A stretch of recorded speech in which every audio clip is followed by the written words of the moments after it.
오늘은 여러분들과 그 이별가의 백미라고 하는 송인이라는 작품과 어, 변함없는 자연과 인간의 삶을 대조해서 어, 고려 역사의 멸망을 안타까워하면서 그 전반적인 그 인생의 무상함, 그런 고려 국군 회복에 대한 소망을 노래한 부병누라는 작품 두 작품 공부해 보도록 하겠습니다. 핵심 정리를 좀 첨부해 보도록 하겠습니다.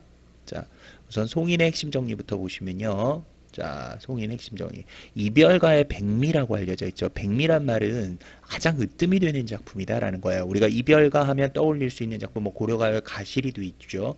뭐 현대시에서는 뭐 이런 진달래꽃 뭐 이런 것들도 들 수 있겠지만 우리가 한시에서는 바로 송인이라는 작품을 꼽습니다. 이별가의 가장 대표적인 노래다라는 그런 타이틀로 잡히는 작품이라고 할 수 있겠고요.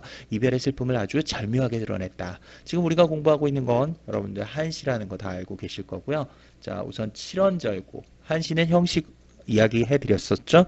한시의 형식을 보시면 이제 한 줄에 일곱 자가 쓰여 있고요. 한자가 지금 넉 줄로 되어 있으니까 절구라고 하죠. 자, 그다음 성격은 서정적 개인의 감정을 담고 있고요. 수사법은 도치법, 과장법, 대조법, 서리법 총 네 가지의 수사법이 나타나 있고요.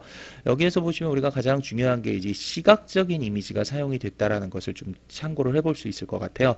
이 작품 속에서는 그 임과 이별하는 과정 속에서 그 비개인 언덕의 풀빛은 파란데 아주 푸른 그런 싱그러운 자연의 빛깔과 자신은 지금 현재 그 임을 떠나보내는 슬픈 상황이 그 벌어지고 있는 거죠. 그런 면에서는 어떤 자연과 인간의 그 대비를 드러냈는데 여기에서는 바로 그 시각적인 이미지, 바로 자연의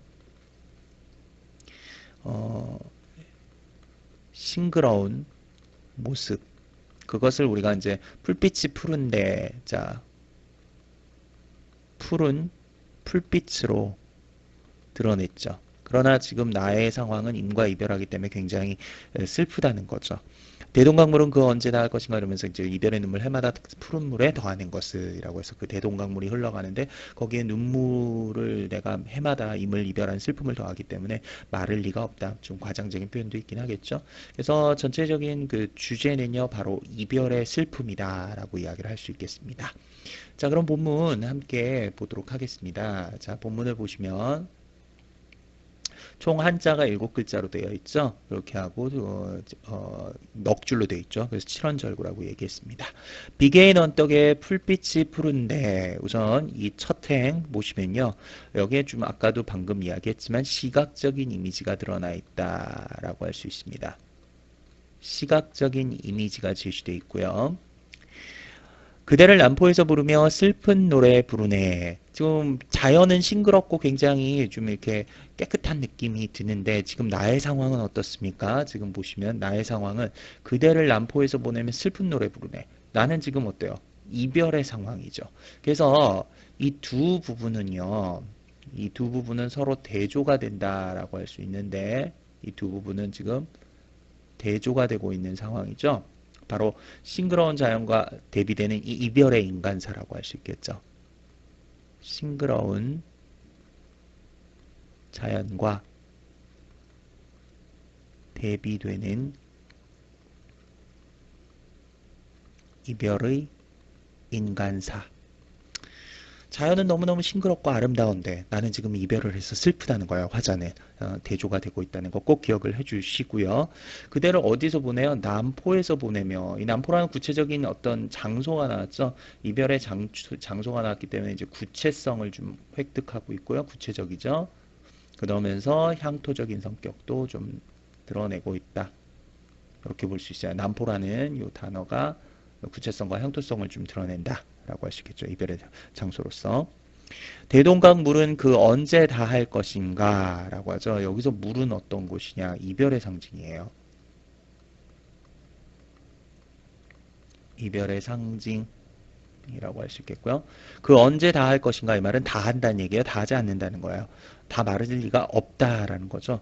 그 서리적 표현을 통해서 내용을 강조하고 있는 거죠. 그래서 자 말할 리 없음이라고 할 수 있는 거죠. 말할 리 없음. 이 말은 곧 이별의 눈물이 계속 더해질 것이다. 뒤에 나오지만요. 이별의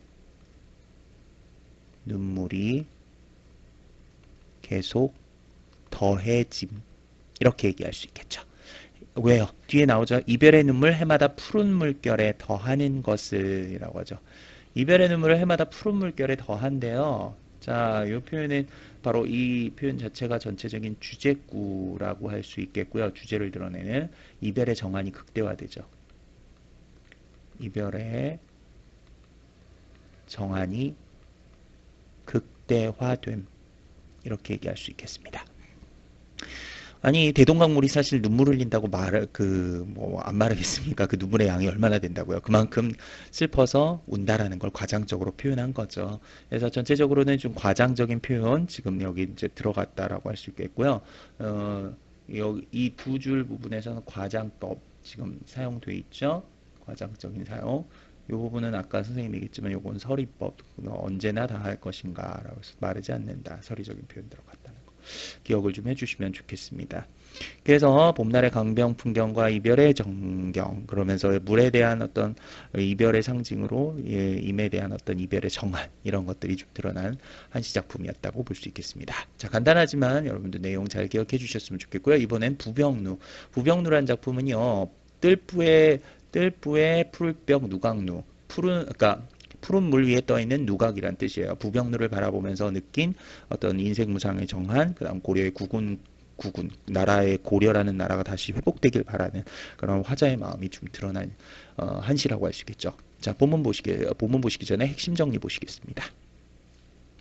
자, 핵심 정리 보시면요, 작가가 고구려 유작자인 평양성을 지나면서 자, 뭐라고 그랬어요? 인간 역사의 유한함에서 오는 무상감을 변함없는 모아 변함없는 자연과 대조해서 표현하는 한편, 영웅을 동경하는 화자의 일면에서, 여기서 영웅은 이제 고구려의 유명한 동명왕을 상징하는 거죠. 동경하는 화자의 일면에서 고려의 국운 회복에 대한 소망이 드러났다. 이렇게 볼 수 있습니다. 오원율시고요. 전반적으로는 옛날을 되돌이켜 보면서 생각하는 거니까 회고적, 그 다음에 부병루란 주변에 정경이 나타났기 때문에 서경정, 그러면서 쓸쓸한 감회, 고려의 국운 회복을 위한 그런 감회가 좀 드러나 있죠. 그래서 표현은 자연과 인간의 대조라고 할 수 있겠고요. 주제 바로 인간 역사의 무상함과 고려 국운 회복의 소망, 이렇게 얘기할 수 있겠습니다. 자, 본문 보도록 하겠습니다. 어제 영명사를 지나다가, 자, 여기서 영명사라는 구체적인 절 이름이 나왔죠. 평양 금수산의 절이라고 해요. 뭐 참고로 알아둡시다. 평양 금수산의 절. 영명사를 지나다 잠시 부병루에 올랐네. 이 시의 중심 소재이기도 하죠. 이 부병루. 중심 소재라고 할 수 있겠습니다. 텅 빈 성엔 조각달이 떠 있고 천년의 구름 아래 바위는 늙었네 라고 했죠. 자연의 모습을 통해서 지금 쓸쓸한 역사의 자취를 이야기하고 있어요. 그래서 쓸쓸한 역사의 자취. 전체적으로는 좀 쓸쓸한 느낌 들죠. 텅 빈 성, 그 다음에 뭐 바위는 늙었네, 세월의 흐름 이런 것들을 얘기한 건데 특히 이 부분 있죠. 천년의 구름 아래 바위는 늙었네라는 이 부분은요. 시간의 흐름을 시각적으로 현상했죠. 시간의 흐름을 어떻게 했어요? 시각화시켰죠. 눈으로 볼 수 있게 시간의 흐름이라는 걸. 전반적으로 여기에 느껴지는 건 바로 인생 무상 이라는 감정을 느낄 수 있다.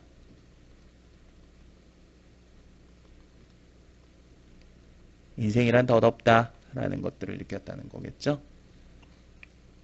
기린만은 떠나간 뒤 돌아오지 않으니, 기린만은 동명왕이 타고 다녔다는 전설 속의 그런 말이죠. 타고 하늘로 오라간 뒤 돌아오지 않으니, 천소는 지금 어느 곳에 누니는가. 여기서 천소는 고구려의 동명왕을 얘기해요. 주몽을 얘기하는 거죠. 고구려의 동명왕.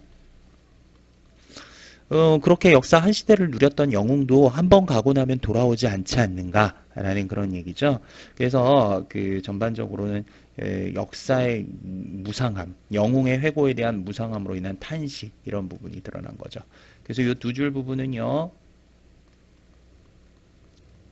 영웅에 대한 회고 되돌아보면서 그 인생이란 참 덧없는 것이구나. 그래서 무상감으로 인한 탄식이 드러나 있다라고 할 수 있겠습니다. 돌계단 기대어 길게 휘파람 불어나니 산은 오늘도 푸르고 강은 절로 흐르네 라고 하죠.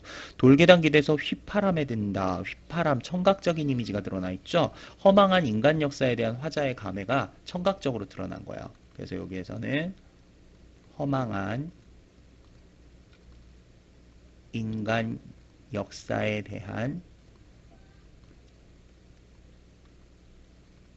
화자의 감회, 청각적인 이미지를 사용했죠. 휘파람이라는 게 있었으니까.